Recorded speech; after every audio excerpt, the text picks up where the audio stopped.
Ciao, everyone, and welcome to Spazio, a monthly series that highlights Italy's enduring role in the global space ecosystem. I am your host, Kelly Kiedis Ogborn, and to our viewers all over the world, good morning, good afternoon, and good evening. Today is episode 6, and we are going to discuss the plans, excitement, and impact around Grottaglie Spaceport, which will be the first in Italy as well as the first in Western Europe. Joining me today for this discussion is Dr. George Nield, who is the president of Commercial Space Technologies, LLC, which he founded to encourage, facilitate, and promote commercial space activities. He also serves as the chairman of the Global Spaceport Alliance. And in March of 2022, he flew to space on the fourth human flight of Blue Origin's New Shepard rocket. Previously, he was the Associate Administrator for the Federal Aviation Administration's Office of Commercial Space Transportation and was responsible for licensing and regulating all commercial launch activities. Earlier in his career, he held engineering roles at the Air Force Flight Test Center and the Orbital Sciences Corporation, and he was an assistant professor and research director at the U.S. Air Force Academy. Dr. Nield also served as the manager of the Flight Integration Office for NASA's Space Shuttle program. As a graduate of the United States Air Force Academy, he holds a master's and a PhD in aeronautics and astronautics from Stanford University, an MBA from George Washington University. He is also a flight test engineer graduate of the U.S. Air Force Test Pilot School and a registered professional engineer and fellow of the American Institute of Aeronautics and Astronautics. Thank you for joining us, Dr. Nield. Thank you, Kelly. Good to be here. Absolutely, we're happy to have you. And then also joining us today is Brigadier General Roberto Vittori of the Italia Air Force, who is also an astronaut for the European Space Agency and an associate professor and researcher. As an Air Force officer, he has been the commander of the Space General Office. As a test pilot, he has logged more than 2,500 hours on 50 different types of aircrafts. As an astronaut, he has flown in space 3 times, both with the Soyuz in 2002, in 2005, and with the Space Shuttle in 2011. He has extensive experience in space diplomacy, having been the first Italian space attaché at the Embassy of Italy in Washington, D.C. In addition to his roles, he has a number of publications and recognitions, amongst which is a gold medal of aeronautical value from the President of the Italian Republic, a gold medal for space exploration from the NASA administrator, and a medal from the President of the Russian Federation. Additionally, a fun fact is he was the first Italian to fly on the Soyuz and the first non-Russian to be fully qualified as a Soyuz commander. His vision is for a future based on extra atmospheric resources as only opportunity for the global economy and hope for our expanse of the ecosystem. Thank you so much for joining us, Roberto. Thank you for having me. So I'm really looking forward to this discussion for a couple of reasons, because the spaceport, with the announcement and with everything that it's going to bring to bear, has really brought a lot of excitement, I think a lot of eyes and a lot of questions to the global community about what it's going to look like and how it's going to grow. And, particularly as a collective, we talk a lot about commercial opportunity in low Earth orbit and just expanding beyond our current measures in space. And in order to do that, you do need structures like spaceports and the evolving ecosystem to actually help them grow. And so to kick things off, I would love to know, from both of you, your roles and affiliations in relation to the spaceport and really how it will impact what you do on a day-to-day. And George, why don't we start with you on this one? Sure. So as you mentioned, I had previously served as the Associate Administrator at the Office of Commercial Space Transportation at the FAA. And while I was there, I had the opportunity to meet General Vittori, who at the time was serving in the Italian embassy. And we worked together to come up with a memorandum of cooperation between the government of Italy and the government of the United States to work together on space activities. And now, having left the government and working with the Global Spaceport Alliance in particular, it's very exciting to see Italy go forward with a spaceport in their country, because I think that offers a lot of opportunities for Italy to take advantage of all the capabilities that it has and its vision, and to really make a difference and be a role model for the rest of the world in terms of how to become active and impactful in our future space activities. And Roberto, from your perspective, what is this going to do for Italy, for Western Europe, and how will you engage day to day with the spaceport or with its wishes for growth? Thank you for the question. First of all, if we talk about a spaceport, we correlate on the current technology with suborbital flight. And there is no better place in Europe than Italy, especially South Italy, for geography and climate, to have all the prerequisites to fly safely. Something that, in fact, is still, as of today, fully experimental. But I want to share with you a little bit more of my vision. I like to differentiate between different domains. The aerospace band, Earth orbits, and cislunar and lunar. Those are similar but not identical. Usually we use the word space. Yes, everything is space, but we need to be more precise because the technology is mature enough for us to get more into the details. So when we talk about spaceport, we mostly correlate with the aerospace, with the concept of suborbital, and that's the first very important element to understand to answer the question why Italy, why Grottaglie, and then what is the vision? What can we do from Italy and from Grottaglie? I had the privilege to fly on the space shuttle that was an hybrid. For the initial part was a beautiful aerospace machine, a lifting body, and then once it was in orbit, it was transforming into a spaceship. Now, unfortunately, the shuttle is no longer flying. I hope it will still be flying, but it is not. So we look forward to what will come next. And in the era of the new space economy, private actors are the really driving force. And in Italy, in Europe, yes, we have that desire. However, the real actors are for the moment in the US. Mm-hmm. That is why the concept of an Italian spaceport has a meaning in the context of a broader discussion between Italy and the US. Those are great points, and I want to pull further about just timing of this. So, throughout this series, we've explored, like I said, Italy's heritage to space, and really, Italy's been there from the beginning. I mean, outside of the United States and Russia, it's been Italy, and so with the technologies that you have a heritage to space and the broader ecosystem and a lot of these emerging tech areas that are really the next generation within Italy, why has it taken so long to get a spaceport in Italy?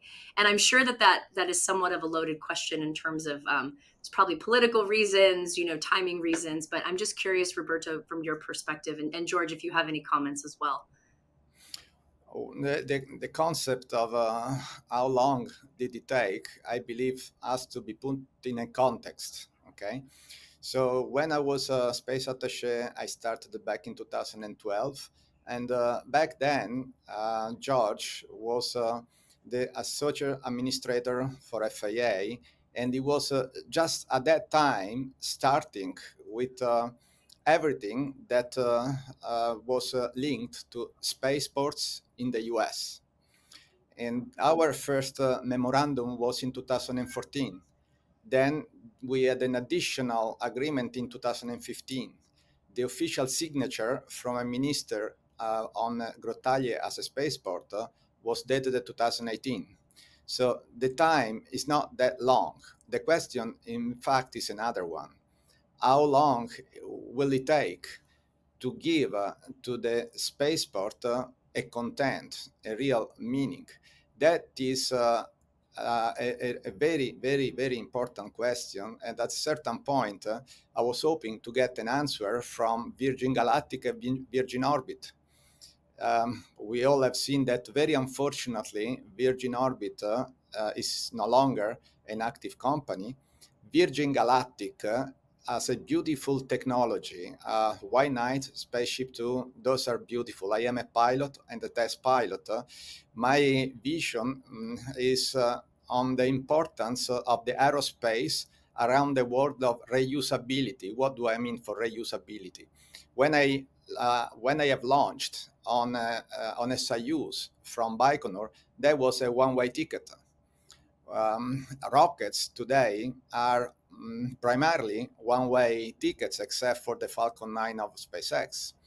That is very expensive. Every single time we launch, we need a new rocket. That is not an efficient way to go forward. So we need to focus on the word reusability that is directly connected with the concept of a suborbital flight.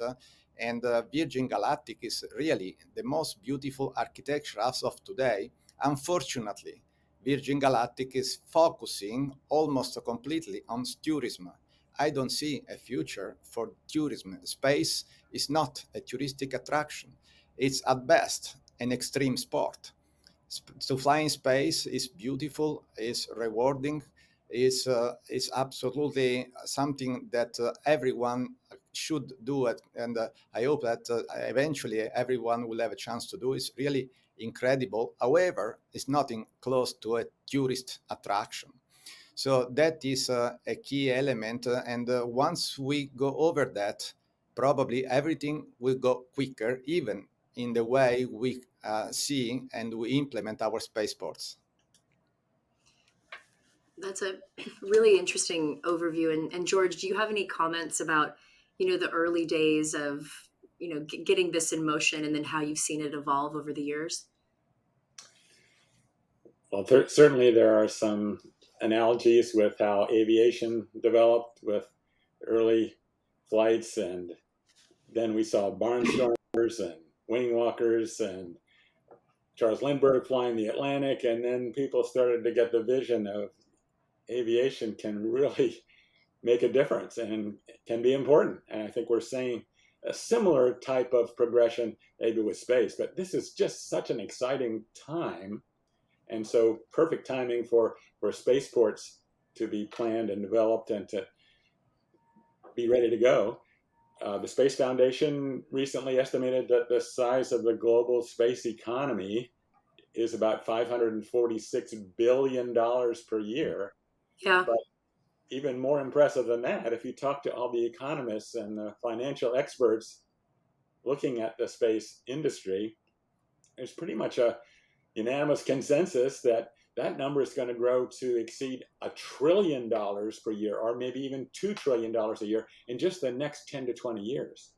And I believe that a lot of that economic growth will be occurring at or near spaceports. And a key to that is the recognition that a spaceport is not just a place from which launches take place, but it can also be a focal point, a technology hub, a center of really an ecosystem for space-related activities, so that we can have aerospace manufacturing, research, technology development, education and training, workforce development, and in the not too distant future, point-to-point transportation through space.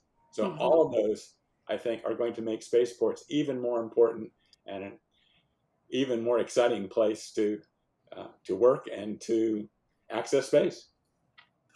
Yeah, it's a fun eventuality that we're working with, because to your point about the space economy's growth year after year, is there are a lot of things right now that space brings to bear and that are being worked on. So Roberto, you talked about reusability and all of these other critical aspects that are really going to unlock economic opportunity, and just access to low Earth orbit and beyond. But it's a lot of the long-term sustainment pieces, George, that you were talking about when it comes to research and testing and really engendering all of these other industries or interesting capabilities that are necessary to sustain and to grow the future. And with this one in particular, I'm curious what activities will be conducted. And I imagine that it's going to potentially be a tiered approach, like multi building out. But looking at that, are there certain I don't want to say industries, but capabilities and maybe like R&D projects that are top of list to be able to see their growth and to look at their fruition? So let me start, and then I'm sure Rebecca has some thoughts as well. Certainly, it has been identified as a place where we can do testing and experimentation and trying things out, and so there's many different aspects of that. But let me just come back to point transportation for a Mm-hmm. minute. That has such a huge potential when you think about having the ability to travel from one point on the Earth to the opposite side of the planet in just an hour or two. That's Yeah. going to completely change not only how we travel, how we do business, just so many different aspects. Uh, there's a tremendous market there. It turns out, for example, that there are over 150 million people who every year fly on an airplane flight that lasts longer than 10 hours. Hmm. Think about that. Now, if just a small percentage of those, say 5% of that number, were willing to consider flying on a space plane, if you will, Yeah. instead of an airliner, that would generate at say $2,500 a ticket, maybe more. That would generate more than $20 billion a year in revenues, which dwarfs all that we are currently spending to launch satellites into orbit. So think about how you could basically shrink the planet by having all parts of the world easily accessible in a day for an activity, a meeting, a visit, and then return. That's just tremendous. And the technology is right around the corner for that. So now is the time for us to think about what infrastructure do we need, what changes to policy, regulation, laws make sense. Let's start working together to figure out how to make this happen so that when the technology is ready, we can move out and make that happen. Yeah, and one follow-up question to that, and Roberto, then I'd love to get your comments. So it is an interesting problem because you let technology and innovation really dictate where the future needs to go, but there's all those other pieces you mentioned about infrastructure and policy and all of the other aspects. And how do you build a strategy to make sure that the enabling ecosystem is there for when the technology is ready? So let me first make a comment to clarify what is a spaceport, because obviously I launched from Baikonur twice. I launched from the Kennedy Space Center. The concept of the concept in Grottaglie as a spaceport is different. You cannot launch rockets as a one-way ticket. You can only launch something that would be reusable for the geography of Europe. So more than considering as a further implementation of the concept of a classical launch site, the spaceport is an evolution of the airport intended as an aircraft that is evolving in a spacecraft intended to be transportation of future generation, intended to be access to space on reusable platform. This is very, very, very important to understand because what we are trying to do is completely focusing on the word reusability, that is the enabler to make it into a really efficient, therefore a profitable activity. Otherwise, they will never work. You need to be able to take off, get to space, launch satellites, bring humans to space, come back and land, refuel and go. That is absolutely key. Otherwise, despite the market today is very appealing. Mostly are services from satellites platform. So telecommunication, Earth observation, navigation. The future will be resources, extra atmospheric resources. But in order to make it profitable, you need to be able to launch and come back on reusable machines. That means that the first step, that is the aerospace, the suborbital, is the conditio sine qua non for everything else. And then, obviously, once you have the first step, it's normal and very efficient to build around the spaceport all the activities. That makes sense. Now, the technology today is not mature yet to take off from Grottaglie, get in space and come back, get further to the moon and come back. So as of today, however, we have the possibility and the responsibility to prepare with infrastructures, with procedures, with agreements, because if I launch a spacecraft from the US, I need to have the procedures in order for the same spacecraft to land in Europe, specifically in Grottaglie. When you fly an aircraft and a spacecraft is totally different. When you land on a runway with an aircraft, you look down the window and you see the airport. If you would land on a spacecraft in Grottaglie, you look down the window and you would see London, because the speed are totally different. When you re-entry on a space vehicle, you can get up to Mach 27, that is 8 kilometers each second. So everything is different. We need to prepare, and that is the motivation as of today.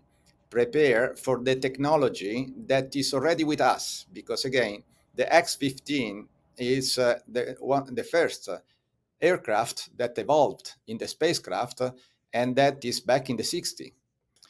Uh, Spaceship One was a success in 2004, 2005. Spaceship Two is a reality. So the technology is arriving.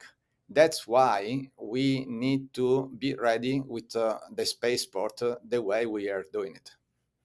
Excellent points. Let me just chime in. Another thing that's important is to recognize that not all spaceports are or have to be the same. Mm-hmm. There are 40,000 airports around the world, and there are many different kinds. Airports that you go to if you're flying across the ocean, airports that you train to learn to become a pilot, airports that are focused on overnight cargo, airports that service agricultural straying and observation, all different kinds. And the same type of differences can apply when it comes to spaceports. Some may focus on going to the moon, going to the space station. Others might be more oriented towards research or training or the suborbital flights, whether it's for tourism or scientific research. So it doesn't have to be the same in every location. So, what would you catalog as the top, I guess, focus areas for this? So, obviously, reusability is one. George, you mentioned, testing and development. Is there another beyond those two? So, frankly, I think one of the most important things that we can do now is just start collaborating and see if we can make this happen. The technology is developing, but you don't want to just sit back and wait for the vehicle to roll out of the hangar and say, oh, where are we going to operate from, and what do we need to make that happen, and what rules do we need to update to make that an allowable activity, and so forth. So I think now is the time to start practicing, if you will, whether it's slightly lower speeds, lower altitudes, smaller vehicles, and so forth. There are a number of companies right now that are practicing, if you will, for these types of aerospace vehicles that they eventually hope can fly Mach 5, Mach 10, 100,000 feet, and so forth. But they have small-scale test vehicles that they're operating from runways right now in other places around the world. And I think that would be a wonderful opportunity for a prospective spaceport to get some experience in dealing with the kinds of issues that are going to come up when we're actually conducting these operations. So it seems that the strategy is going to be very tightly woven to watching the tech maturity timeline and then building the surrounding ecosystem to be able to support it through an evolutionary approach. Absolutely. And even more than that, again, space is not just for governments anymore. Right. And so industry needs to be a part of that. Academia needs to be a part of that because they're going to help us in developing the technologies we need and in training and motivating the students who are going to be needed for our future aerospace workforce. So by having government, industry, academia working together on some of these real world challenges, then we can be prepared for when it's time to actually do it. And further expanding on that, and I correct me if I did not read this correctly, but I'm pretty sure that this particular spaceport has been identified as a site to develop regulatory structures. You know, you talked about point to point, but really also for suborbital flights, right, George? Which I know that you've been on one. You have experience in that. So can you talk a bit about how this budding area can really utilize the spaceport for its growth, and how people should think about it, why they should be excited about that? Yes, that's an excellent point. I think over the years, aviation and space have tended to have their own communities with their own kinds of vehicles for their own kinds of missions. And so we have developed aviation law in terms of how do you get an aircraft certified and under what conditions are you allowed to fly and what do you need to get a pilot's license and so forth and so on. Space has its own set of laws and regulations and licenses for operation and so forth. And now when we're talking about suborbital flights or point to point, you're talking about vehicles that can travel much, much faster than typical aircraft, much, much higher than traditional aircraft. And yet it's not exactly the same as launching a rocket into orbit either. And so there's a little bit of a gray area. Is it aviation law? Is it space law? Do we need something new? How can we make that happen? And again, I believe that having that conversation now with a spaceport, yes, we want to offer these operations. We want to do the testing, the demonstrations here. Who do we need to talk to? How can we make this happen? What technologies do we need? What infrastructure do we need? What are the likely vehicles for this particular location? What trajectories will they have to fly to ensure public safety and not harming the environment? And hopefully that can eventually be profitable, as was mentioned. So lots of issues, and now's the time to see if we can make this work. Are there any other places around the world right now that are focused on those issues, really being able to test them in real world scenarios, put the regulatory around it? So there's certainly a lot of interest in space all over the world. In the United States, there are 14 FAA licensed spaceports right now, with a lot of others that have indicated their desire to become. Not many of them are actually conducting space activities, though, not launches today. And even those that are, I think, look at what they see. Oh, go to the moon, go to the space station. Maybe you have an up and down space tourism flight. Which of those do we want to do? They're not yet seeing the vision of what a spaceport can do, what suborbital can mean in terms of point to point. So I think there's a real opportunity for spaceports, including Grottaglie, to think about being the leader, being the role model, seeing if we can make this happen, and that can serve as a model for what the rest of the world eventually adopts, which would be an outstanding place to be in terms of leading future space activities. And one of the questions actually from the audience, which pulls nicely into this, but they were curious if when is it scheduled to be operational? And they said according to a reasonable scenario, so with that caveat. But is there any timeline in mind right now? Let me ask Roberto for your perspective on this. Again, what does operational mean? Again, we're not going to see a Falcon 9 leave from Grottaglie. But what kinds of activities that might be space related, whether it's training, whether it's demonstrations? Roberto, any thoughts? Oh, yeah. For me, the date will be in the past because back in 2018, 2019, at the same time with the official start of Grottaglie, my proposal was to have Italy, the Italian industry, to get an agreement with Virgin Galactic for flying Y9 Spaceship 2 out of Grottaglie or Virgin Orbit. Okay, that did not work. Why that did not work? First of all, we need to spend a little bit of time to understand what is the space economy and why and when the private industry has interest to get with its own money into the business. The market has to be profitable. Otherwise, that does not make sense to have private initiatives. Okay, so if you talk about Earth observation, that is a business that is profitable. Same thing, telecommunication. If you talk about transportation of future generation, that is not yet a profitable market. Virgin Galactic tried on the business of space tourism. That did not work.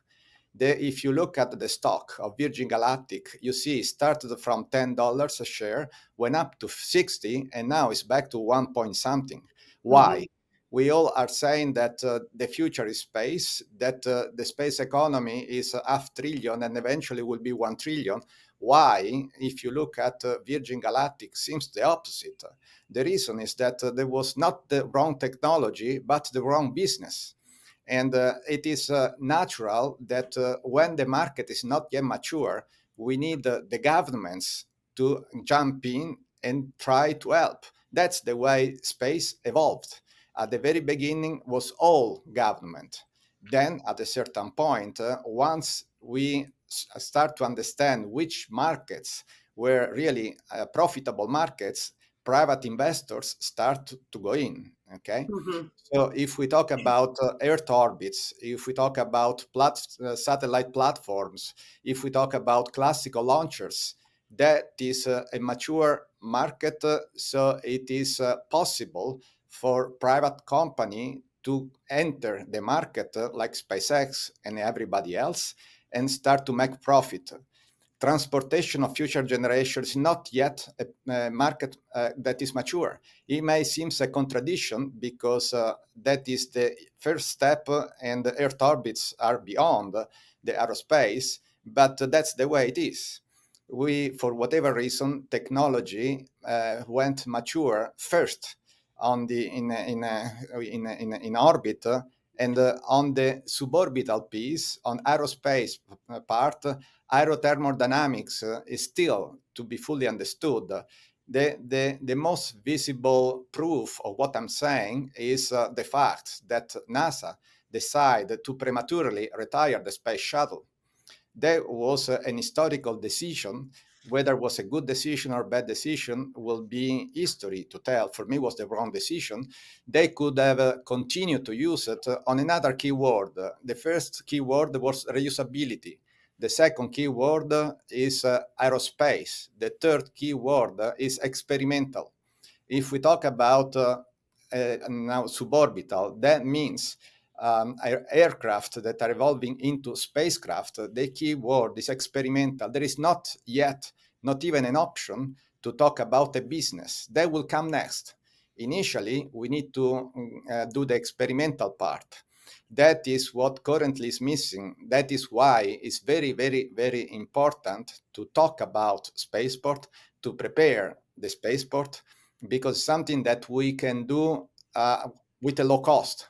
Then, to close the loop, we need to have the governments to understand the importance of the word reusability and to understand that the conditio sine qua non to bridge that gap and to open it up to the real space economy that is extra atmospheric resources is investing money to close the gap for technologies so that we take off from Grottaglie, get to space, or then we do the point to point, or get to space and we launch satellite, or we launch another stage to the cislunar.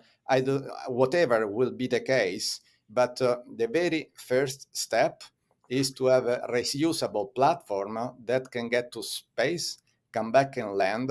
That requires spaceports that we are preparing, but that will have to be done similarly to what we have done in the past. The International Space Station was a huge, huge, huge success, but it was a huge investment from the governments. NASA, the federal government, then Russia, Europe, Japan, and Canada. Without their money, the station would not exist. And Mm-hmm. today, we would not be talking about opportunities for private company to invest and to create private space station. I think that's a minor market. I believe the real market is the surface of the moon, but regardless, the more important step is aerospace. It's the aircraft that is evolving into a spacecraft. So to give a real meaning to the word reusable, that is key to make it efficient everything else we want to do outside the atmosphere. Yeah, it's definitely evolutionary, but also growth into the opportunities in the future. I have a question from the audience about reusability that I'd love both of your perspectives on, and I'm going to paraphrase slightly. But they're saying essentially that up until now, it seems that the concept of reusability is really limited to SpaceX's concept, right, of its rockets. So guided recovery, but they don't really see that there's much conversation or money going toward other methods such as parachutes or new things that could be reusable in this space. And they're just curious from your opinion, do you also believe this to be true? Do you think that there's room for growth within the idea of reusability to not just be rockets? Absolutely, that is exactly my point. By the way, the reusability, SpaceX style, I think it's incredible. Intelligence is the only way to do it because human brain would not be able to have a free falling uh, object as tall as 55 meter to free fall and at the last moment rotate and land. So that is absolutely incredible what SpaceX is doing. However, the future has to be different. The future has to be on a different type of architecture. You can take off vertically, but the landing has to be horizontal. There is no way that you can conceive human transportation with free fall and at the last moment turn on engines and slow down the descent. You can do it for to launch satellites. You can do for experimental, but that cannot become the normal, natural way. That will not be transportation of future generation. There are too many risks at the last moment, and I don't see that as a future. That does not change that will be the only way to land on the moon and on Mars. That's a different story. But if we now are focusing on transportation of future generation, we will have to eventually go to some type of architecture similar to the X-15 or Spaceship One. Hopefully, they will be able to take off directly from the runway. That will be absolutely the way to go to talk about the point-to-point transportation of future generation, efficient access to orbit, and whatever else. That will require investment from the governments. And again, that is why now it's very important to start from the spaceport, to talk about the spaceport, to explain that the way we have been doing space for the last 60 years with the rockets that are one-way ticket is not efficient. It cannot be the future. We need to find a more efficient way to go forward. And I keep repeating the same word just because it will be extremely difficult. Industry, like always, to get maximum profit with minimum effort. So unless there will be really a push from the government, we will continue to do things the way we have been done for many years. So in order to go beyond that type of routine, we really need to get the message to the political leadership, to the governments, to say we really need to get all together and make investments similarly to what we have been done for the International Space Station.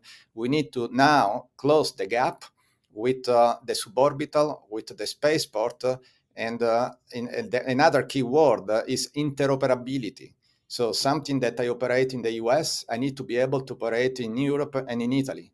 That is the other key element that is focusing around common procedures, common standards. Yeah. George, go ahead. Yeah. Just a couple more comments to build on that. Uh, Absolutely, the government has a very important role to play, not only in emphasizing its priority and its vision for the future, but investment and being a customer of some of these services once they're available and so forth.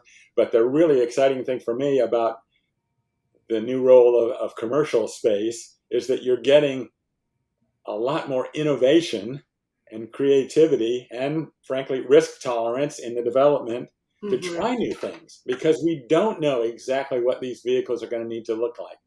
But there are almost a dozen different companies that I'm aware of, and there's probably some that are still in stealth mode that are not talking publicly, that are working on systems for point-to-point and other suborbital type of vehicles.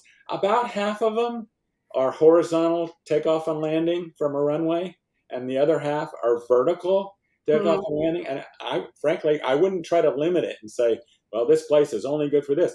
Helicopters can fly from conventional airports too. So if they are safe enough, if they are appropriate enough for a particular location, I think it's possible that some vertical operations will still make sense in inland spaceports and so forth. But the nice thing is that we've got lots of different ideas, and the time now is to try those out and see what is a better application in order to have a reusable system that can be profitable in the future.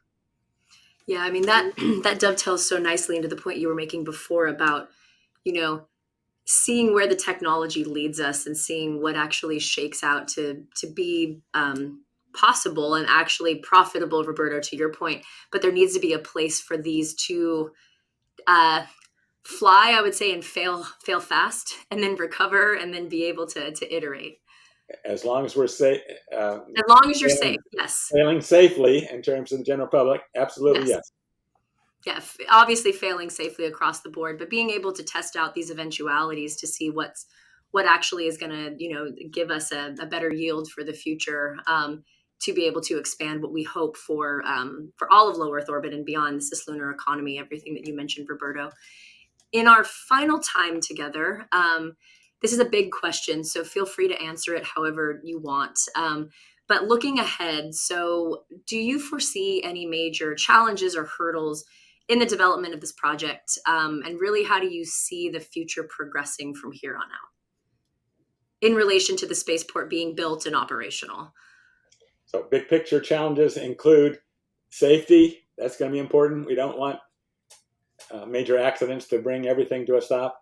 Funding will always be a challenge, but it's important and I think worth the money. Partnering with other countries and other space agencies and industry and academia, that can be a challenge, but it's very important.